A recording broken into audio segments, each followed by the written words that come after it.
জাপানের একটি সত্য ঘটনা। 17 বছর বয়সী সুন্দরী জাপানিজ মেয়ে ঝুনকো 25শে নভেম্বর 1988 সালে স্কুল শেষে ঘরে ফিরতে রাস্তায় বের হয়েছিল, কিন্তু সে আর কখনোই ঘরে ফিরতে পারেনি।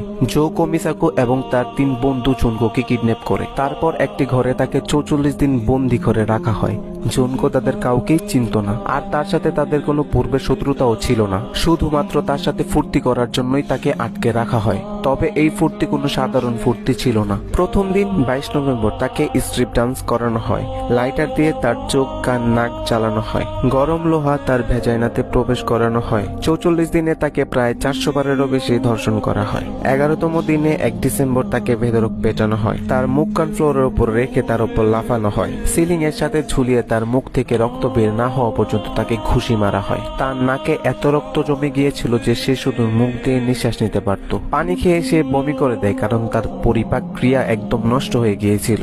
সিগারেট দিয়ে তার হাত পা পুরানো হয়। কিছু ধার্য লিকুইড তার হাতে পায়ে ঢেলে জ্বালিয়ে দেওয়া হয়। 20তম দিন 10 ডিসেম্বর তাকে ব্যাম্বু স্টিক দিয়ে পেটানো হয়। পা জ্বলে যাওয়ার কারণে সে হাঁটতে পারছিল না।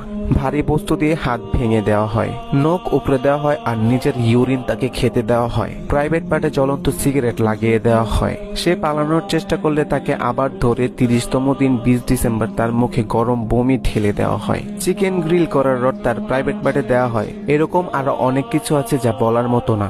40তম দিন 30 ডিসেম্বর ঝুনকো কিডন্যাপারদের কাছে তার মৃত্যু ভিক্ষা চায়। 44তম দিন 4 জানুয়ারি ঝুনকোকে আবার লোহার রড দিয়ে পেটানো হয়। পুরো 2 ঘন্টা টর্চার করে এবং সবশেষে তার গায়ে আগুন লাগিয়ে দেয়।